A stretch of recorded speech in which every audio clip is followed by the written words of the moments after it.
How are you doing? How's the play pit? It's good. Yes, the tyre is now semi-buried. Just the way the Environmental Protection Agency likes them. Dear. That and set alight. Yeah, that's how they're best disposed of. This is Tom's new sandpit, by the way, a giant tractor tyre he got given by a farmer. Yeah, it took 4 men to get it off the trailer, and once it was up, it was okay because you can roll it. And then we rolled it into the garden, put it down in the wrong place, and then over the long weekend, we just had a public holiday, I had to attempt to lift said tyre and drop it into a hole I had dug. Fortunately, you managed to do it with one hand because the 4 men who delivered the tyre were Oompa Loompas. And the tyre is, in fact, a bicycle tyre. Yeah, they were no help at all, were they? God, Sam, let's see how practical you are. How practical would you... So you've got a tyre that would require probably... I think you and I, at a push, would be able to lift it. Okay. No more than once. Right. How would you lift said tyre on your own? I would have gotten the wheel jack out of my car, pushed it up just a little bit more, and then slowly wedged in wood underneath it until I could get under and just kind of push it up onto its side. Sam? That's why you and I are going to survive the zombie apocalypse. Yeah. That's exactly how I did it, except with breeze blocks. So I jacked it up bit by bit, moved some breeze blocks, then jacked it up on the other side, put some breeze blocks in, and just kept going back and forth until it was about waist height.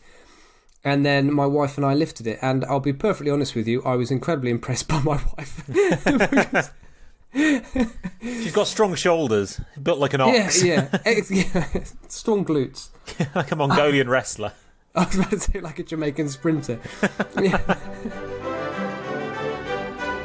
Hello and welcome to That Was Genius, the little history podcast in which 2 practically minded, heroically strong, zombie apocalypse surviving tyre lifting men, one of whom has lifted a tyre and one of whom has only lifted it theoretically, but feels all the more stronger in his mind for it, discuss history stories on a theme each week. We decide the theme the week in advance, or 2 weeks in advance, but everything else that happens is a bit of a surprise. And what is our topic this week, Tom? The topic is hobbies. It is hobbies. Yes, last week was a Patreon exclusive. That was lies. This week, it's hobbies. No, that was true. It was a Patreon exclusive. It was, and it was about lies. Or was it? Are we lying? That's for another episode. That's for a past episode. Only the patrons will know. And if you want to find out the truth, sign up. That was geniuspodcast.com for a link, or patreon.com/That Was Genius. Get 3 free songs as well. What a treat. Oh, and they're good, aren't they? That's like a third of an album. Yes. Or a quarter of a particularly good album. Yes. Or a whole EP, if you will. Yeah. I mean, this podcast is a hobby, isn't it, really? It's not making fuck all money. Yeah, we're certainly not doing it for the cash monies. That said, that did sound incredibly ungrateful to the 21 people who at this point of recording have signed up. We are very thankful for them. That's very, very kind of them. Yes. For signing up. Yeah, on the subject of hobbies, and this is absolutely genuine, I've struggled a little bit with hay fever, and that's not a hobby, but gardening is, and I'm going to get onto the gardening. I've been struggling with hay fever, and so I've started taking loratadine, and oh my God, has it affected my dreams. I'm having some really weird nights. I've actually stopped taking it because of some of the strange dreams I had, and here's one for you. Okay, this is a genuine dream I had. One morning I woke up and I'd been dreaming about Monty Don in his posh care home in Bournemouth. We went to visit him, you see, in this dream. Monty Don, by the way, host of Gardener's World, a British TV icon that's older than time. Britain's favourite gardener, as he likes to remind us on innumerable occasions. Yes. And so together with Monty Don, we went on a walk over a bridge to the bottom of Bournemouth High Street that was buzzing with people visiting innumerable penny arcades and shitty tat shops. We then, later on in the day, took a bus tour to the red brick Norman Castle that sits on the Sugarloaf overlooking Southampton. A really fucking trippy dream. Really weird. That was a genuine dream. Nice. Yeah. So I didn't come out of it with any Beatles albums, but I was having some really weird dreams. Well, maybe we can make an episode on dreams. Maybe that should be our topic next week. Have we not done dreams yet? No, we haven't. That is a good one. Right. That's actually a good one. We'll do dreams. Dreams next week. That, unfortunately, Sam, is going to mean you're going to have to leave in that slightly weird anecdote. I can edit it down to less than 4 minutes. So how have you found this week, Tom? Yeah, good. I'm quite pleased with what I've achieved this week. I committed to something archaeological because, lots of hobby archaeologists. There are. I started with metal detecting, but I sort of didn't find as much as I wanted with that, and then I expanded my horizons just slightly to allow me to do a very inspired, silly thing, which we'll come on to. Good. How about you? Well, I went out with delusions of grandeur that I was going to find something not academic, but something a little bit out there. But then I didn't. I just came back to where I was inevitably always going to end up, which is an old English eccentric, and I've stuck with him. But I think he's probably one of the weirdest people we've ever talked about on this podcast, and I'm very much looking forward to talking about him. I did briefly look at the hobbies of dictators and despots. For example, did you know that Saddam Hussein wrote bad erotica, as did Benito Mussolini? Wow. And Stalin... Did they exchange it? In slightly different time periods. I don't There's think no there was overlap. I don't think there was much in the way of overlap between Saddam Hussein and Benito Mussolini. There wasn't like a Michael Johnson, LeBron James sort of, I don't know, once played in a warm-up match together.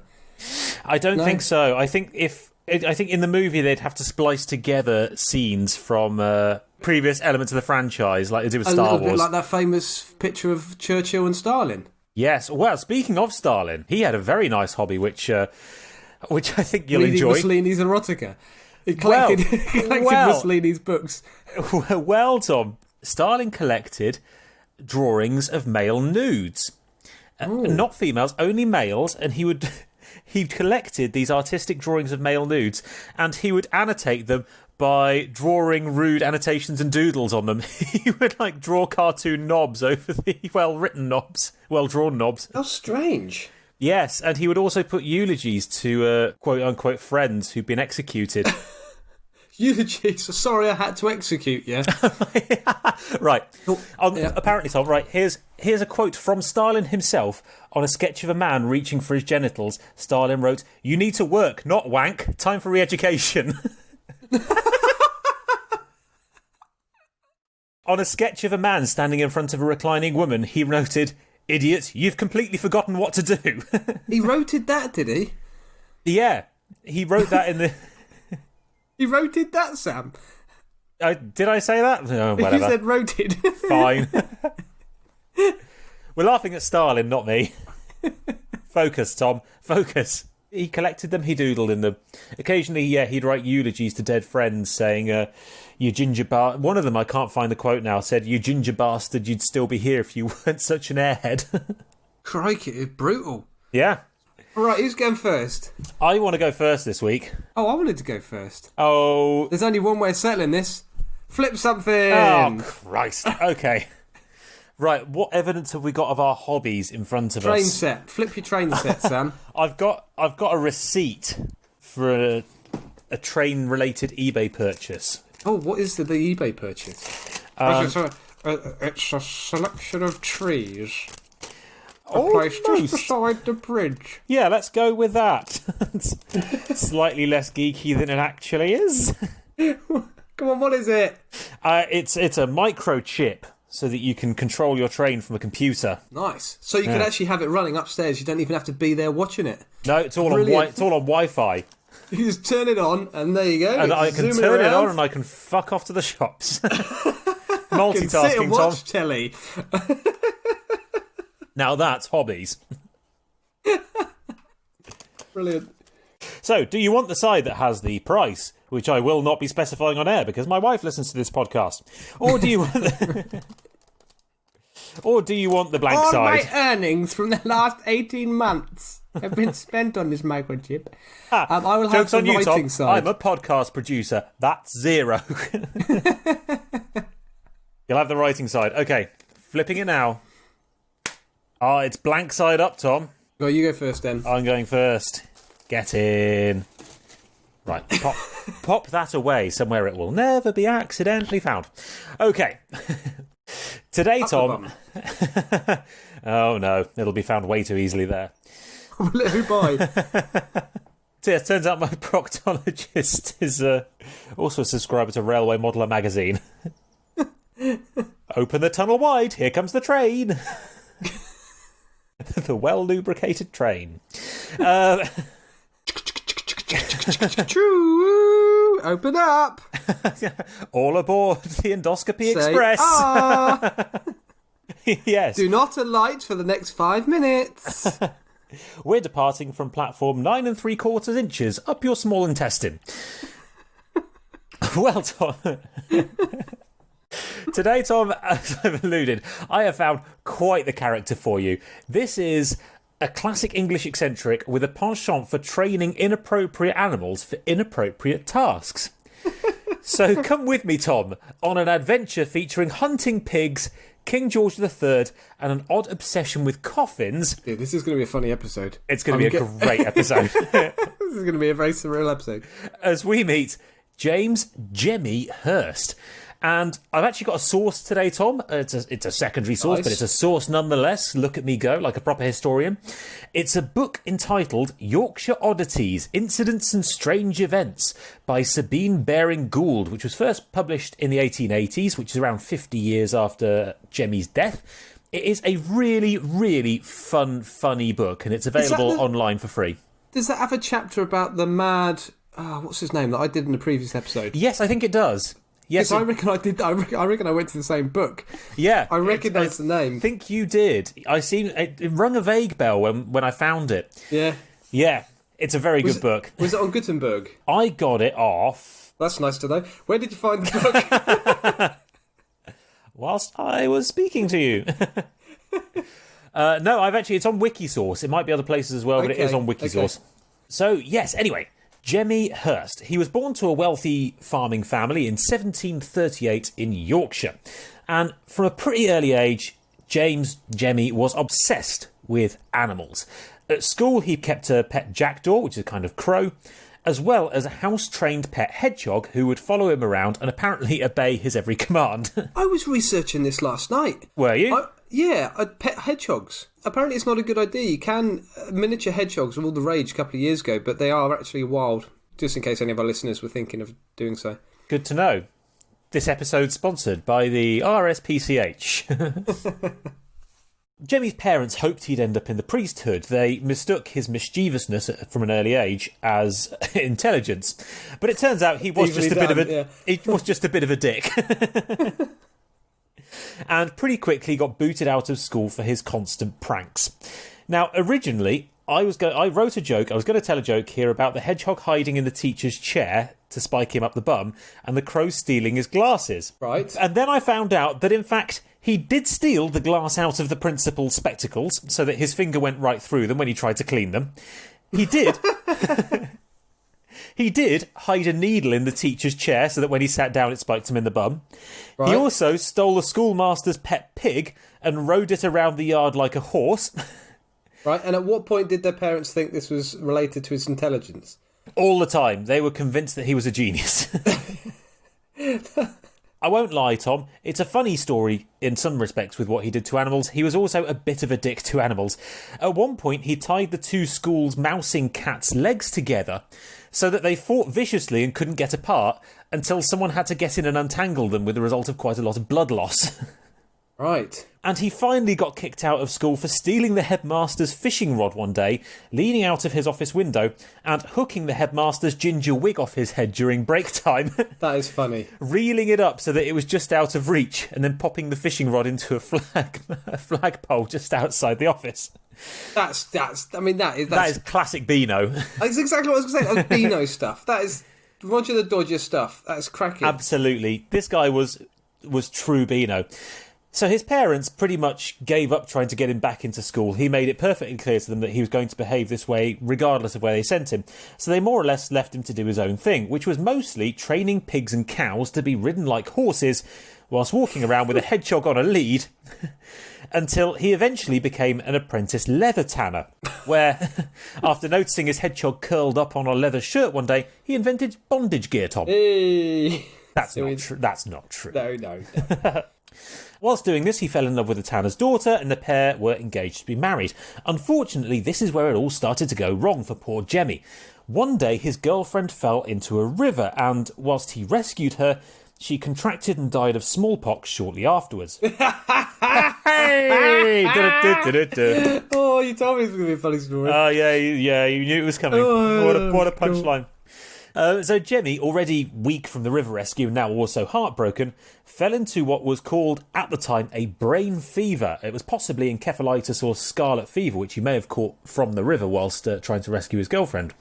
Now, apparently, he did make a full recovery, other than coming out of the other side a little loopy.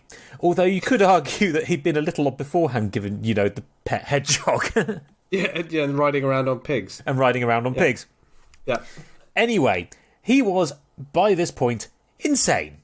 And shortly after his recovery, to cheer himself up, he bought himself a pet bull. A massive and incredibly aggressive thing called Jupiter, which he decided... that's a good name for an aggressive bull. I know, isn't it? What a brilliant name. Which he decided that he would train to ride as his new horse, including teaching it to jump and perform dressage, so kind of walking delicately from side to side. The first time he got on, it did not go well, and the bull started kicking and thrashing. Quote, Jemmy held fast, and Jupiter, finding he could not thus dislodge his rider, set off, tearing across the paddock towards a thick, quickset hedge at the bottom.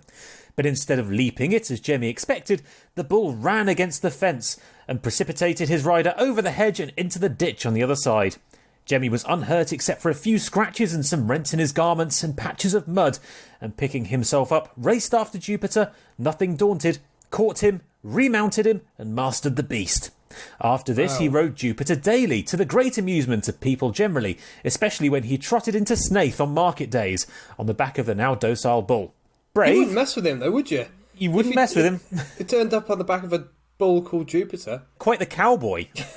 Quite the Yorkshire cowboy. Just a Yorkshire cowboy, riding over moors with the pie in my hand and the sun on my back. Yorkshire cowboy. You did well there. Thanks. I've been desperately trying to work out a way of getting night fever in, but changing the words to brain fever. The opportunity didn't arise. Brain fever, you've got encephalitis, you've got some swelling on your brain, you've got brain fever, you don't know what you're doing, 'cause you're certifiably insane. As John Travolta rides a bull down the street. Whilst shouting... Camera focusing on the bull's feet. Whilst John Travolta shouts, "Wibble!" Honestly, where this is going, we're nearly at the point of true insanity. This is going full Blackadder, pencils up your nose and shouting "Wibble" madness. So, another hilarious punchline. Pretty soon after this, his dad died. Ah! Hey! Never guess what happened after this. Because 18th century, sad things happened. And he had literally no interest in the family farm, which he sold, instead investing his cash in corn and potato stocks and making a small fortune in the process. Oh. And with Cash Tom came the freedom to be as fucking mental as he liked, including in his dress sense. Quote, his dress was as extraordinary as his mount, the Jupiter the bull, for he wore a broad-brimmed hat of lambskin, fully 9 feet in circumference. Nice! His waistcoat was like Joseph's coat of many colours, made of patchwork. His breeches were of listings of various colours, plaited together by his housekeeper, and he wore bright yellow boots. So essentially, Tom, Elton John. So you've got this little man riding around town on an enormous bull wearing a huge furry sombrero and a technicolour dream coat. He was also known, Tom, to wear large multicoloured feather boas. Right. And Liberace-esque. Very, very much so, yes. He was very into hunting, and whilst tearing through the countryside on Jupiter hunting foxes... With his 9-foot hat. With his 9-foot hat on and his technicolour dream coat, he would be accompanied by a pack of self-trained hunting pigs. Self-trained? As in the pigs trained themselves? Well, yes, Tom, you train one of them and then it just spreads the good news amongst it. Very intelligent animals, very intelligent animals. You've never guessed what I've learned. I've learned how to hunt, you'll love it. Come on, join me. That just sounds like a public school boy. Yeah. It's like half the Conservative cabinet. So, yes, he trained a pack of pigs to hunt after seeing that they were, in fact, quite good at following a trail, which is why, obviously, they're used for truffling. Which must have been quite the fucking sight over the Yorkshire moors. A man with a giant bull surrounded by rabid pigs Sam, wearing a 9-foot sombrero. to be honest with you, Sam, fat pigs trying to chase after a fox sounds a little bit like what you and I would look like trying to run a marathon, doesn't it? Yes. Not really getting... Not really getting any closer to the finish line. Huffing and puffing and trying our hardest, but not really making much progress. No. Much, I imagine, like the fucking bull.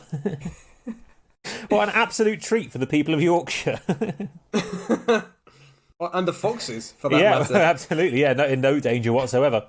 From the Yorkshire cowboy. Riding over there in a fucking giant hat. He's a Yorkshire cowboy. With a posse of pigs and a feather wig. Anyway, that song, I'm sure we'll revisit that song later. What's the original? Because I know the song. It's I think it's not Rhinestone Cowboy. Well, it's vaguely Rhinestone Cowboy, but I'm sure I've not got the tune right. Oh, yeah, okay. It's yeah. I knew of the song, but I couldn't join you because I didn't know the song well enough. But I knew the song you were trying to do. Yeah, I think it is a song about a guy in Yorkshire who thinks he's a cowboy and Yeah, I think that's the dresses original, up like Elvis. Yeah, Yeah, with hunting pigs. Yeah. that's the one. Yeah. Yeah, that's right. Yeah. Actually, given that he was known as Jemmy Hurst, he could be the Rhinestone Cowboy. The original and best. Yes. Not content with simply riding on Jupiter's back, he then set to train the bull to pull a cart. Now, obviously there's nothing especially unusual here. Bulls and oxen pull carts all over the world. Except he built his own cart, Tom. Entirely out of wicker, in the shape of a giant upturned lampshade. Right. It took him 10 months to complete and was styled in the form of a Roman racing chariot. Now, Yorkshire, Tom, is quite hilly. The cart was very heavy, and even mighty Jupiter struggled to pull it around. Now, Jemmy had a second, arguably less successful hobby, and that was harnessing the power of the wind. So he tried to build several unsuccessful windmills over his career as a farmer/corn investor, and had also tried at one point to build a set of wings for himself, which he tested by leaping from the mast of a tall ship into the Humber at low tide, getting thoroughly stuck in the mud, and only really being visible by his giant hat. Sounds like a Red Bull event, doesn't it? Yes, it does. Exactly that, yeah. I'm very much getting the picture of that in most of what he does, to be honest. So yeah, he was stuck in the Humber mudflats at low tide, only visible because of his giant hat, much to the amusement of everyone else. In his flotation device feather boa. Yeah. So yes, not very good at building windmills, not very good at building wings. But this time, Tom, he was going to master the power of the breeze. And so he stuck... The power of breeze. A force when I wheeze. Oh, I can't. I carry on. The moment's gone. There was a song, it nearly happened, it didn't happen. So he stuck a massive sail, a ship's sail, onto his carriage to help Jupiter along. This failed dismally to begin with, until one day he got a sailor, someone qualified to work with sails, to help him rig the cart.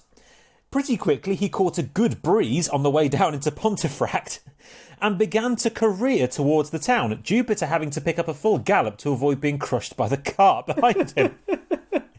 People saw this enormous wicker landship with a raging, terrified bull flying into... Puffin coming out of his nose. Yeah. Smoke and sparks flying off his hooves. And he absolutely bombed it down into the town of Pontefract, obviously in Yorkshire, and a crowd gathered to see what was happening. He pretty quickly lost control as soon as he had to go around any kind of corner and smashed through the window of a dressmaker's shop, completely ruining the shop. He was carried to the nearest pub, bruised and cut, but feeling rather triumphant that his plan had eventually worked, where in celebration he bought everyone drinks to celebrate his successful quote-unquote journey. Getting the locals absolutely hammered. When he tried to leave the town, he discovered that the magistrate had seized his cart for criminal damage, but the locals nearly rioted before hitching themselves to the cart and pulling him home up the hill, hailing him as a hero. He was, however, given a lifetime ban from the town of Pontefract by the local judge. That started very Beano and it ended very Roy of the Rovers. It did, yeah. Then being carried up aloft. Carried aloft as a hero by the drunken people of Pontefract. Yeah. One of his other hobbies was obviously the wind, but among his other animal-related hobbies, some were equally bizarre, but also quite cruel. He was a fan of otter baiting, and once nearly died wrestling an otter. I mean, that's the way you'd want to go, isn't it? How do you even fucking wrestle an otter? But there we go. He basically... They're slippery things, aren't they? They are. Well, he dived into a lake after it, and apparently it fought back. The otter thought, well, I'm having a bit of you. Yeah. Fuck you, you giant-hatted twat. Usually I'd run away, but a twat with a feather boa... Yeah. There's one thing I hate. Well, the otter dragged him under. He very nearly drowned. He wasn't a tall man. It was nothing to do with a giant hat. No, getting in his way or getting tangled in his own feather boa. Yeah, he was essentially waterboarding himself with this giant hat. So yes, he nearly died wrestling an otter. And he was also a fan of bear baiting, and also, slightly less surprisingly, once nearly died after deciding to hit his pet bear Nicholas. So he twatted the bear twatted him back, and he ended up badly injured in hospital for 3 weeks. Was the bear called Nicholas? The bear was called Nicholas, yes. Oh, okay. It wasn't trying to hit him so hard that his pants fell down. No. It wasn't a Nicholas bear. No, it wasn't a bear with no sense of modesty. Or, in fact, Winnie the Pooh, who is a Nicholas bear. Yes. Unlike Paddington. No, who was a wonderful pair of trousers. Yes, a very wonderfully bepanted bear for our American audience. Bepanted. But yes, Nicholas was much more like a highly violent Winnie the Pooh. Winnie the Pooh on bath salts and crystal meth. His other hobbies, he was a very charitable man, Tom. He used to blow his hunting horn to invite the poor and starving of the area to high tea. And when they arrived at his... Nothing more condescending than treating them like animals. Yep. Yeah. Right, your food's in the trough. Well, Tom, you say the trough, you're not too far wrong. He used to serve them out of his favourite coffin. His favourite coffin? Yes. Wow. An empty coffin? Or one that he'd just collected from the local graveyard? Oh, that's a nice one. If anyone had a bit of change to spare, which they probably didn't, given they were answering the call of a hunting horn to come and be served tea and cake out of a coffin. Yeah. For the princely sum of a penny, those who wished could sit in the very coffin he'd had made for himself, which he kept in his front room, and which featured a full living room, windows and carpets. Nice. It was essentially a Wendy house. Did he sleep in it? No, but he was buried in it. He was buried in the thing. So he did have his longest sleep in it? He did, yes. Miniature rooms. Not full-sized. Yeah, not a full-size, no. Not like, for example, a pyramid. No, it was more of a London bedsit in real size. Yeah. You know, London Airbnb. 3 square metres. Less Valley of the Kings, more... I don't know London very well. More Valley of Despair. Now, all of this, Tom, unsurprisingly, got him a bit of a reputation, and his name even reached the ears of the king himself, George III, whose secretary wrote to Jemmy asking him to come to court, to which he got the reply, quote, "My lord, I have received thy letter stating his majesty's wish to see me. What does his majesty wish to see me for? I'm not related to him, and I don't owe him anything that I know of, so I can't conceive what he wants with me. I suspect thou hast been telling him what queer clothes I wear and such like. Well, thou may tell his majesty that I am very busy just now training an otter to fish, but I'll contrive to come in the course of a month or so, as I should like to see London." That's the response to a king, isn't it? Yeah, and why would you teach an otter to fish? I would ask an otter to teach me how to fish. Yes.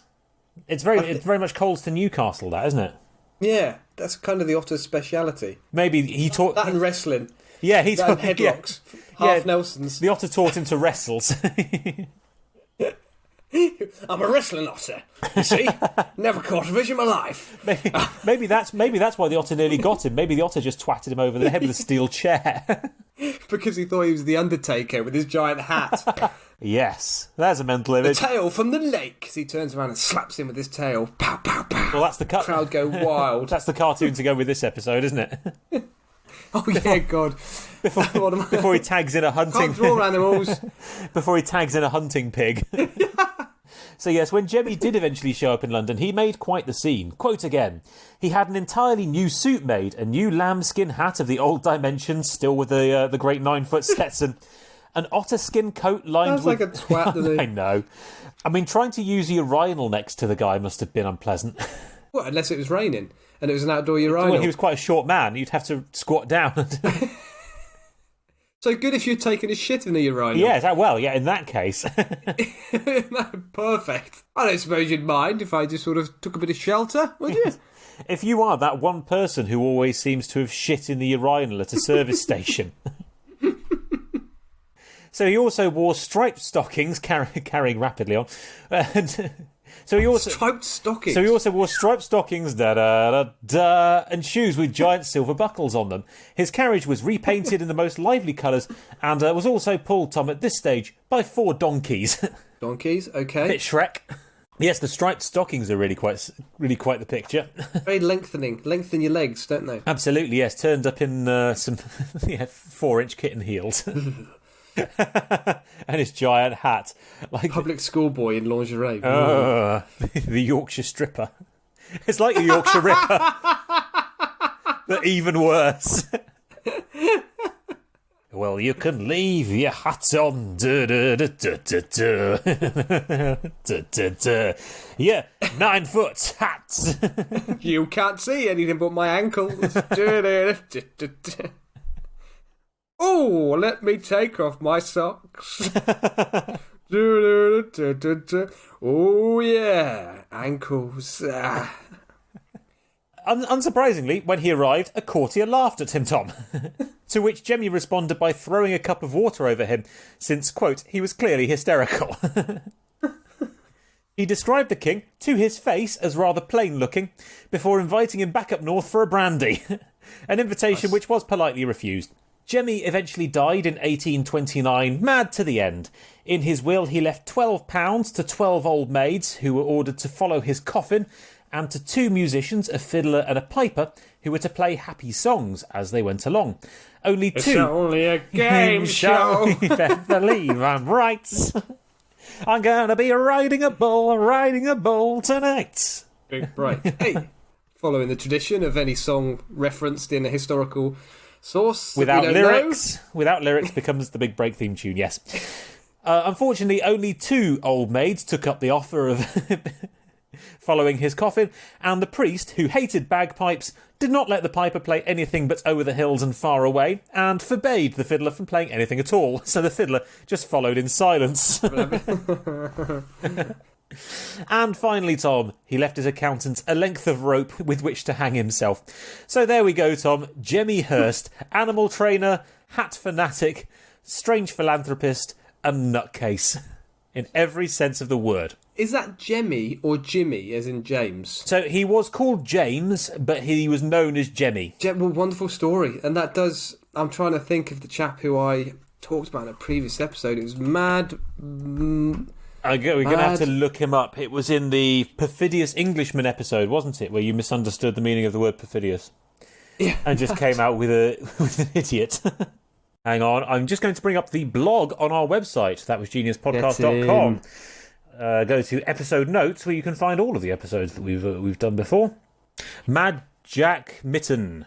Mad Jack Mitten, that was the which chap. You got from English Eccentrics and Eccentricities by John Timms of 1866. Oh, so it was a slightly different book. It was a slightly different book. 2 great books on mad Englishmen. Well done, Sam. Right, it's over to me now. It's over to you, Tom. I'm done. Done. Right. Well, I wanted to saturate your senses with some stimulating stats about sifting soil for striking substantial sources. Ooh. I wanted to start by scintillating. That starts with a... No, it doesn't. No. I wanted to give you an Fuck idea. you. Cut that out. I wanted to give you an idea. You tried to be smart. And it backfired. I wanted to give you an idea of how many volunteer archaeologists there are in the UK, because as I mentioned at the start, I'm doing archaeology this week. And where would I possibly begin on such an exciting quest? Well, yeah, that's right. The State of Archaeological Market 2018 report. Oh, hello. Oh, yeah. I mean, we talked about Stalin and Benito Mussolini being into amateur erotica. I know. Well, that's right. This stuff is 50 Shades to archaeologists. Yeah, 50 Shades of Clay. It's Hey! Hey! I can't believe I didn't come up with that. Don't cough so I have to edit out your laughter. Do it again. Go on, do it again. No. I'll laugh really hysterically. I promise. 50 Shades of Clay. Very good. Yeah, bastard. It's even authored, this report, by a chap called Ken. Oh. They called him Ken the Spade, and he wielded a spade like a knight wields his sword. Nobody knew how to dig, sort, and collate like Ken. With a flick of a brush, he would reveal priceless artifact after priceless artifact. And here I was, reading his report. That's Ken the Spade. Beautiful film noir. Well, do you know that it's a sign of honour and experience amongst archaeologists to have the smallest remaining trowel? Is that right? Nobody wants to be Billy Big Trowel at an archaeological dig. Is that okay? So yeah, the more worn down it is, the better. Oh, it isn't. Okay. No, you don't want to buy. You don't buy a small trowel new. Although I'm sure you can if you want to be a poser. No. You buy a normal sized trowel, and over time, it very slowly gets blunted down to just a stub. Well, yeah. Well, Ken the Spade just uses his fingers, or what was left of them. Yeah, Ken the stub. Scrape at the ground with the end of his arm.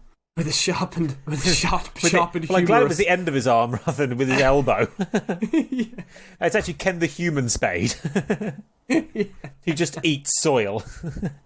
There used to be a British rugby player who had a face like a spade, and I remember going to watch England play New Zealand in Dunedin in New Zealand, and me and my friends were in the crowd chanting for Spade Face. Anyway, good days, good times. Poor Spade Face. Poor Spade Face, with his face like a spade. I didn't spend long on this document, to be honest, Sam. I was fearful that I wouldn't be able to sleep after reading it, much like if I'd downed 10 Red Bulls. Instead, I went to the Portable Antiquities Scheme website and started searching for artefacts by rude words. And this is what I found. Oh, good. This is where we're going.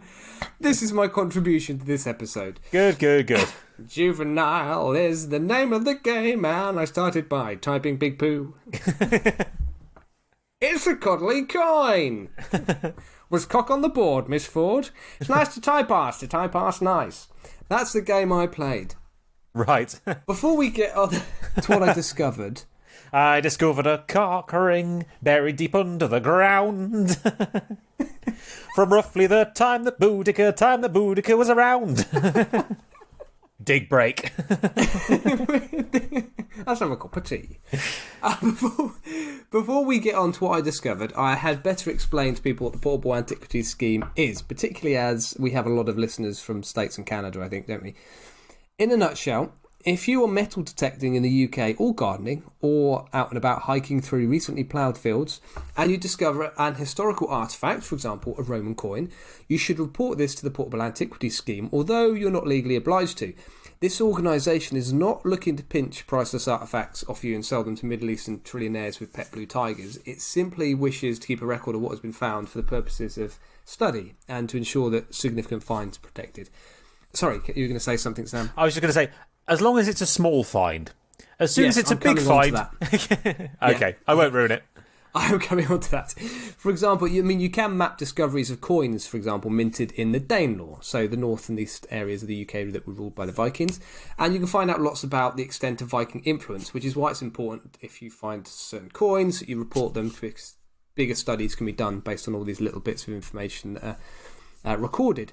Or there might, for example, be a concentration of finds in a certain area, and this can lead to more extensive archaeological digs to find out what's going on, why there are all of these archaeological finds in these couple of fields somewhere in the UK. But yes, as you were alluding to, if you do find something really juicy, like a massive hoard of coins and jewellery, this would, in most likelihood, constitute a treasure, which, according to British law, you are legally obliged to declare. And there are restrictions on what can be done with the find, although you are still going to end up being very, very wealthy. You're still better off declaring it. Usually, I think you share it with the owner of the land, so the farmer will get half of it and you'll get half of it. But then I think you're also obliged to sell it for what it's valued at to museums. So that's enough of the sensible stuff. What have I got for you? First word up, : fuck me. 199 records I got for colon. Wow, 199 colons found in a field. Yeah. That deserves a more extensive archaeological dig. What is going on here? We've got this field in Cambridgeshire full of colons. Something's going on. We need to find out more. Are they all in complete condition, Tom, or are a couple of them merely semicolons? Well, that's a joke that leads me on nicely to why there were 199 records. Bit of an anticlimax, you see. Oh. A colon is a symbol, isn't it? So lots of coins have colons on them. Oh, that was an unpopular minted 50p, wasn't it? The Queen's colon. The endoscopy commemorative 50p coin. You can tell who was regent at the time by their colon. This one was from the time of George I, a notoriously hairy colon. So I had to get a bit more specific, less ambiguous. So I went for rectum. No results, unfortunately. Arse. Get out of here. One result. Oh, go on. A complete arse. Found drunk in a field. I am a right twat. Got no friends. A complete arse. Found by his wife. After 3 days on the Raz in a farmer's field somewhere outside Norwich. He was discovered 6 inches under beside a haystack. No, I found a complete post-medieval cast lead cloth seal with the remains of cloth. Oh, quite a disappointment though. The inscription says Jas. Okay, need to carry on here. Surely something will come up. Defecate, nothing. Fornicate, get in. 3 results. Oh, and we have struck gold here, Sam. Come on. The first result is a Roman object yet to be classified, found in Nottinghamshire, so quite a recent find probably. And I'm just gonna go straight to reading the description. It's only slightly abbreviated because it does better than I could ever do. Okay. I just imagine a stuffy old bearded archaeologist making note of this in a sort of darkened museum room somewhere. An erotic scene depicted in relief on one side. This involves 2 naked figures, a young man to the left and another party of indeterminate gender to the right. The young man crouches with knees flexed as he thrusts a long rod with a slightly swollen mid-part into the rear of the other figure, who is bent over with flexed knee to receive it in the hind quarters. The latter participant may be looking back towards its companion, perhaps contributing to a pointed appearance of the head. One arm, the left, is crooked behind the figure's back, perhaps offering guidance to the intruding object. The other, also crooked at the elbow, is held in front. A globular object, perhaps a vessel, and a vertical surface, perhaps a wall offering support, appear immediately in front of the figure to the right. That's half of it. Amazing. This is usually followed in historical analysis by, it appears that the 2 were friends. Very good friends. Trusting. Historians and academics are absolutely terrified of declaring anyone was gay. Well, I think this is what actually is about to follow, Sam. Let me fair carry on enough. and see if this fits in with your theory. The scene does not appear to represent sexual intercourse per se, as the presumably male figure deploys an implement whose end is visibly beyond the right hand which grasps it. Johns, brackets, 1982, page 102, considered that the portrayal of the dildo in classical art was usually in a religious context or one intended to entertain a male audience. The Satyricon of Petronius, however, alludes to its anal use in an episode of female-on-male action in which pepper oil and stinging nettles are also employed. Bloody hell. Ooh. What? Hang on. Backtrack a little. Put that in my back pocket, the Satyricon of Petronius. Don't put any of those things in your back pocket. Young man. Don't stick stinging nettles up your back pocket. And indeed, pepper Your oil or ass. chilies. Entry from behind is a common subject of erotic illustration from the Greek and Roman worlds, usually in a heterosexual context. This scene is of a sexual nature, probably as a consensual coupling of man and woman, possibly in the context of prostitution, but lacking any connotation of violence. There you go. Yeah. Wonderful. The second result, I mentioned there were 3, the second result was found in Yorkshire. It's a pipe tamper, and we're going to come across quite a few pipe tampers. Do you know what they are? You use it to push down your tobacco in your pipe. That's absolutely right. You poke and flatten also, apparently. So you flatten the tobacco in the pipe. And what do we call pipe tobacco, Tom? The cut of pipe tobacco? I don't know. Rough shag, Tom. It's called rough shag. There you go. Rough shag. Depicted in relief. On this coin from the early medieval period. Talking of rough shags, quote, Standing on the ground beneath the tree canopy, a male and female figure are depicted engaged in an act of fornication. The female's back is pressed against the trunk of the tree with a weight supported on one leg. The other leg is raised around the waist of the male and supported by his right arm. The male figure is shown standing on both feet. The heads of the figures are pressed together in a kiss. There you go.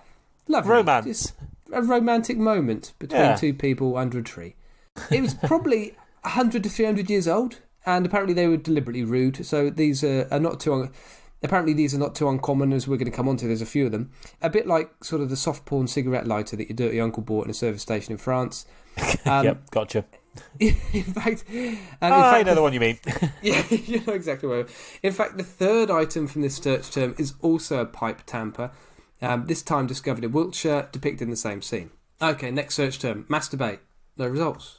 Very disappointing. Oh. Tits.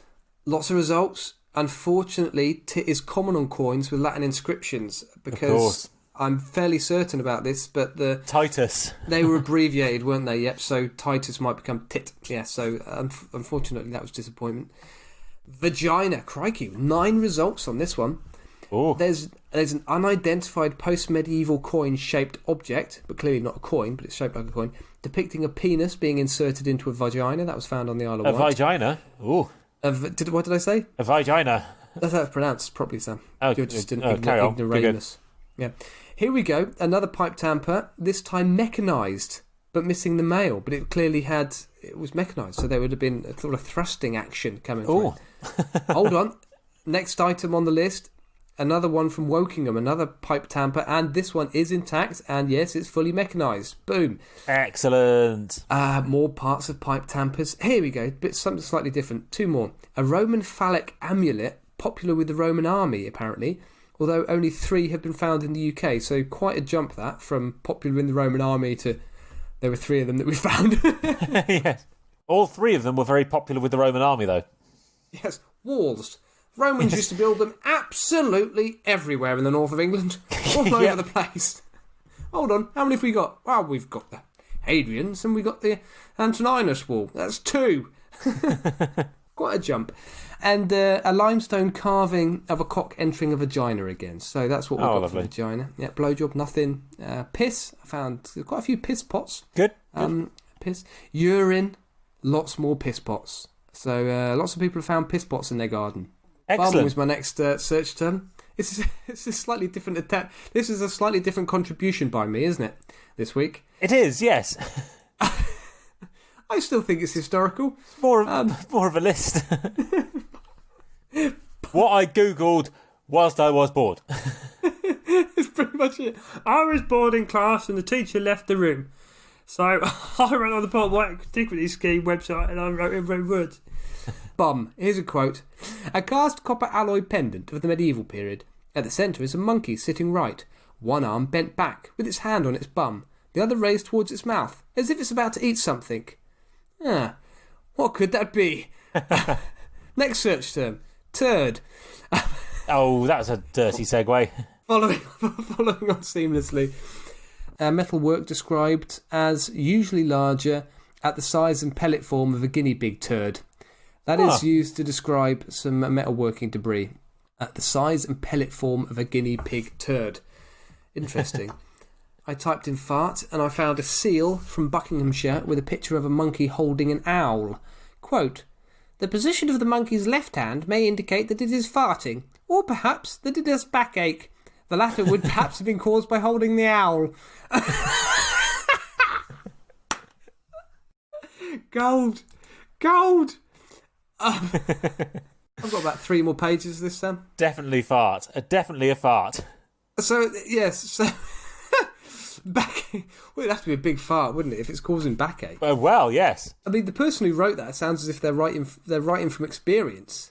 Got a terrible slip disc in my lumbar. Strap wind sets it off something rotten. Talking about something rotten, when it comes out, crikey. I let her rip so badly. It literally shattered my spinal cord. I said, bye, Jupiter. And Jupiter said, got out to do with me. That was quite something. I would have been proud of that, said Jupiter. And then I typed vomit. I like this one, Sam. Oh, God. A jeton. Have you heard of a jeton before? No, what's a jeton? A jeton is like a token, a medal or a poker chip. So it's just it's shaped like a coin. And I think these were used often by accountants. Coins tend to be? No, not. It was like almost like abacus. Or in games, I think these things are used. Right. Whoever has recorded this find has described it in great detail, Sam. The intricate images on both sides, images with deeper meaning. On one side, a Spanish man holding a goblet, a candlestick. He also has a watch on a chain and a bag of money. He stands on scales. This sounds very metaphorical. On the other side, two men. Between the two men is a complicated image. From what I can make out, something involving a skull and a money bag hanging from a cross. One of the gentlemen has a pair of compasses, a square and a plumb line. The other man holds a book and the lead of a dog. The dog is in the process of vomiting. So normal, and then the artist. I like that one. Oh dear, I quite enjoyed that one. And this is my favourite of them all, Sam. So this is the one I'm going to wrap up with. Where do you think I would end with this, Sam? Knowing me, knowing you. Aha. Cock. No, wank. Finish it off with a good wank. Believe it or not, Sam, I did get a result for this, and I think you're going to like it. The following item was found in Lincolnshire. Oh, God. Here's another... Well, if we know anything about Lincolnshire, Tom. You're in Lincolnshire, aren't you? No. Oh, God, no. No. Okay. Fuck no. Dear, sorry. An abbreviated quote, but a fairly lengthy one. Spout from a jug with a central moulded aperture. An applied ring at the end of the spout passes around it, conferring a phallic appearance which may not be fortuitous. Rough areas below it may show where modelled hands formerly gripped the shaft.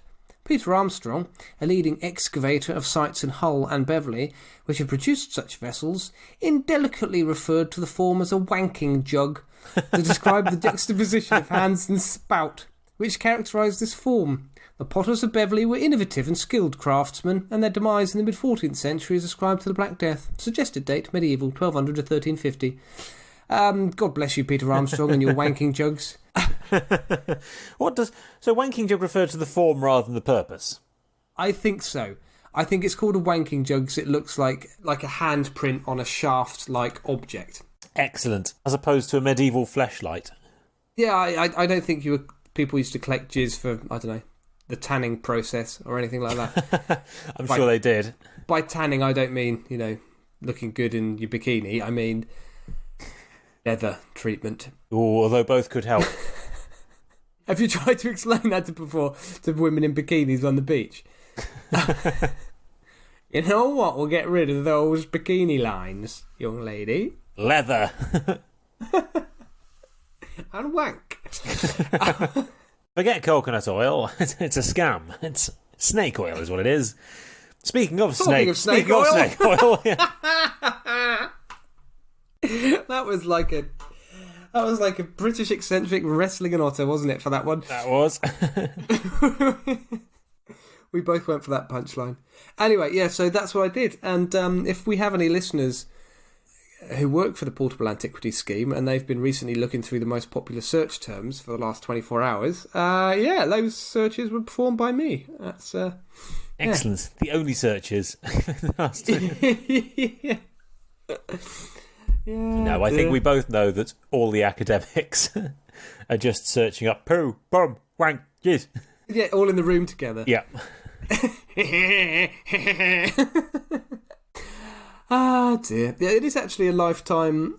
It's a lifetime goal of mine to find. I'm not asking for much, but to find a semi-priceless Anglo-Saxon hoard. Oh, I'll take Roman. I'll probably take a Viking as well, but I just want to find a gold hoard somewhere.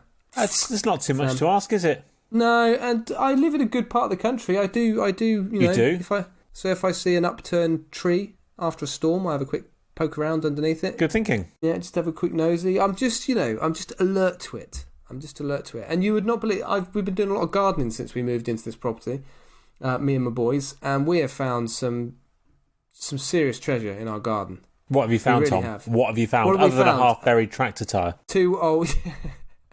And that's just something I'm leaving for future owners, because I just like to pass things on. We found just heaps and heaps of pottery. It's all broken, obviously. And so it was some fine china from about 150 years old, most of this pottery. Nice. Very nice. My neighbour found a teaspoon. That was quite an incredible find. And he found like a little World War II toy plane. Ah, interesting. A little metal toy plane, which he gave to us. What else? Oh, I did find an old metal. It looked like a shield boss, right? I'm digging away, thinking, oh, this would be a nice place for my spuds. Hit metal. I think, oh, fuck me, hello. Start digging around, trying to find out what it is, and I get this big metal dish, and I'm thinking, hello, what's going on here then? Lift that up, and then I find like a metal rod, and I'm thinking, fuck me, no way. Ooh. I've got myself a shield boss and a sword, and probably a buried crusader. That's what I'm thinking. Guarding a goblet. But yeah, exactly, yeah, that gives eternal life. Or melts your face. Bit of a display almost, yeah. You chose poorly. But unfortunately, it was just like some random metal shard, possibly an old bird bath, and a bit of a metal rod that was probably the base of one of those washing lines that you poke in the middle of your garden. Oh, that is not quite as exciting, is it? Yeah, not quite as exciting. We're in good land here. We've got a Roman road, lots of tumuli. Do you know what a tumuli is, Sam? How good's your Latin? I don't. My Latin is or your not. archaeology map terminology. My archaeology map terminology, which is my favourite prog rock band, is poor. A tumulus is an Iron Age burial.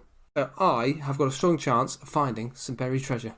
There you have it. Well, good luck. And when you do, That Was Genius listeners will hear about it first. On that note, let's wrap this up. So we're going to do, for the patrons next week, what did we decide? Dreams. Dreams was the one we were going to do, wasn't it? I had another good one, inspired by a certain political figure being a dick this week. Go on. Political aides. Non-elected, highly influential political people. Okay, so kind of right-hand men. Yeah, that sort of thing. You know, the classic one would be Edward II, and so classic I can't remember it. Yeah. You know the one. Okay, let's do Dreams next week, and then right-hand men the week after. Right, I'm trying to find who it was. Piers Gaveston. He always had a sore throat. Oh no, upset tummy. Upset tummy, yeah. Sorry. He always had terrible heartburn. Yeah. Dreams next week it is. Dreams next week it is. Well, thank you so much for tuning in. Hope you've enjoyed this episode. If you have, you can find us on Twitter, _was_genius, Instagram @thatwasgenius, and Facebook, That Was Genius Podcast. You can also, of course, find us on thatwasgeniuspodcast.com. And if you want to hear next week's episode, you can subscribe to our Patron, right on that website. That is thatwasgeniuspodcast.com. Right, Tom, say goodbye. Goodbye. It's goodbye from me.